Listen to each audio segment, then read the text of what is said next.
dalam kepartaian perpolitikan nasional itu pasti dibutuhkan koalisi. Karena tidak mungkin ada satu partai, bukan tidak mungkin, sulit sekali ada partai yang bisa menang katakanlah mencapai 50%. Karena untuk jadi kekuatan sekarang juga akan datang harus ada koalisi. Koalisi semua mungkin dengan partai-partai yang ada. Dan PKS sebagai partai koalisi pemerintah tentu dengan Golkar sudah lama bersama-sama. Dengan Demokrat juga, Pak? Demokrat juga, karena Demokrat dengan PBB, dengan P3 dan sebagainya. Itu semua minggu-minggu ini juga saya akan ketemu, mereka minta ketemu, mereka yang mengundang, saya ketemu, mereka juga ingin. Jadi saya siap saja untuk bukan hanya dengan PKS, kita akan sharing idea. Meningkatkan silaturahim untuk dengan kita. Ada preferensi tertentu terhadap calon terhadap partai politik tertentu mungkin yang bisa melengkapi Golkar? Ya, ini nanti dilihat nanti pada setelah pemilu legislatif. Apakah itu pertimbangannya hanya terhadap partainya saja atau sudah misalnya mempertimbangkan siapa kira-kira tokoh yang akan diusung oleh partai itu sehingga bisa menjadi pasangan Yusuf Kala? Pasti keduanya. Pasti keduanya. Baik partainya juga elektabilitas calon. Pasti keduanya. Mereka juga berpikir begitu. Katakanlah PKS dengan Hidayat Nur Wahid, Pak. Itu sudah mulai digosok-gosok, dihitung-hitung kira-kira pasangan JK HNW bagaimana begitu? Ya, sekali lagi masih ada 4-5 bulan, 2 bulan yang akan datang, semua mungkin. Semuanya mungkin.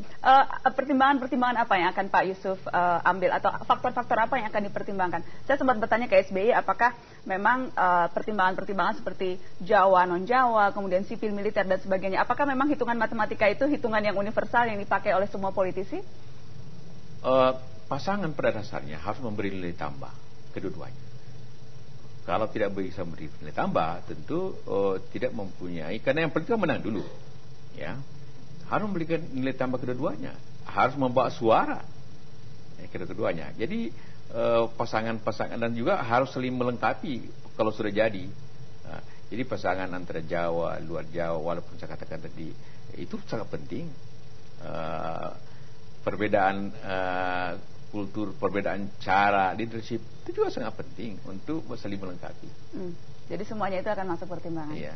Pak, saya ingin tanya soal secara umum yang tampak kan memang Bapak tidak punya ganjalan apapun terhadap lawan-lawan politik. Jadi dengan semuanya bisa masuk begitu, cair sekali Yusuf Kala.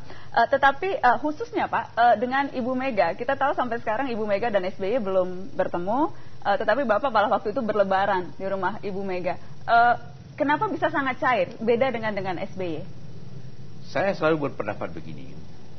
Kita boleh berbeda pendirian, kita boleh berbeda pandangan, kita berbeda ideologi, tapi kita selalu harus menjamin hubungan silaturahmi personal supaya perpolitikan Indonesia itu tetap mempunyai hubungan personalnya. Jangan seperti katakanlah di Thailand yang saling hitam putih partai-partai itu. Partai yang menang besok dikepung oleh partai yang kalah. Partai kemudian kalah, kemudian naik lagi, yang kalah pun mau mengepung lagi yang menang. Tidak habis-habisnya. Janganlah itu pernah terjadi di bangsa ini. Nah, yang bisa menyebabkan itu adalah hubungan partai itu harus baik. Tetapi khusus hubungan dengan Ibu Mega, apa yang membedakan seorang Yusuf Kala dengan SBY? Karena ketika itu pun Bapak waktu itu menjadi Menteri Ibu Mega. Bahkan sempat disebut-sebut Bapak mau berpasangan dengan Bu Mega, tapi kemudian tidak jadi berpasangan dengan SBY. Tapi kenapa ada sikap yang berbeda? Saya tidak ingin menyatakan perbedaan, tapi tentang saya sendiri, saya pertama waktu ingin mencalonkan jadi presiden, saya datang ke Bu Mega, mengajukan surat dengan baik, memohon izin, dan malah minta restu dari beliau, dan dia mengizinkan dengan baik, dengan hati-hati. Malah saya tawarkan, Ibu kalau ada apa-apa, jangan ragu-ragu menelpon saya kalau ada selama ini perlu pandangan-pandangan saya. Selama masih waktu presiden, jangan segan, teleponnya saya datang. Pernah ditelepon Pak? Tidak, tapi itu saya tawarkan tentu. Saya dengan baik karena banyak hal-hal waktu itu saya masih bisa dikerjakan. Ketika Bapak berhasil jadi wapres, diberi ucapan selamat oleh Bu Mega di telepon? Oh tidak, tapi dari hubungan saya kita tetap berhubungan. Ibu tetap juga berhubungan. Kadang-kadang kalau kita dari Makassar tetap juga bawakan mungkin buah-buah atau jadi hubungan kekeluargaan tetap saja jalani.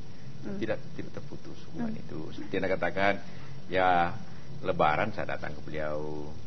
Kemarin ulang tahun saya kirim bikin ucapan selamat. Ada iklan besar sekali dari Golkar, satu halaman. Selamat ulang tahun Ibu Megawati Soekarno Putri dan Mbak Tutut juga kalau tidak salah. Itu memang upaya mendekati PDI Perjuangan. Pertama filosofi itu bahwa kita boleh berbeda pandangan, tapi hubungan pribadi jangan putus. Itu yang saya ingin masukkan. Kita harus berpolitik dengan santun. Bagaimana ke depan kemungkinan koalisi Golkar dan PDI? Sempat beberapa waktu yang lalu Surya Paloh merintis usaha itu, ada beberapa kali pertemuan bergantian begitu antara Taufik Kemas, kemudian juga ada Surya Paloh di sana. Apakah memang serius menjajaki kemungkinan dengan PDI Perjuangan koalisi? Kita tidak berpikir koalisi secara praktis pada waktu itu. Yang penting hubungan partai itu harus baik. Itu yang kami setuju dengan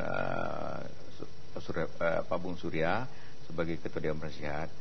Silakan membina hubungan yang baik supaya apapun di belakang hari Golkar, PDI, Demokrat atau PKS, PAN tetap mempunyai hubungan. Seberapa besar Pak kemungkinan koalisi Golkar dan PDI Perjuangan? Karena sekarang kan PDI Perjuangan jelas sikapnya oposisi, sementara Golkar adalah partai pendukung pemerintah. Selama ini iklan-iklan PDI selalu mengkritik langkah-langkah yang dilakukan pemerintah, dalam hal ini Golkar. Karena itu kita tidak berpikir koalisi. Oh, jadi tidak mungkin koalisi dengan PDI? Ya, dengan partai apa saja selama sekarang untuk pemilihan umum legislatif ya, tidak mudah membuat koalisi karena kita bersaing. Jangankan dengan antara partai, antara caleg-caleg satu partai bersaing pada dasarnya. Ya tidak mungkin ada koalisi sebelum pilihan presiden. Nanti setelah pemilihan presiden kemungkinan koalisi sangat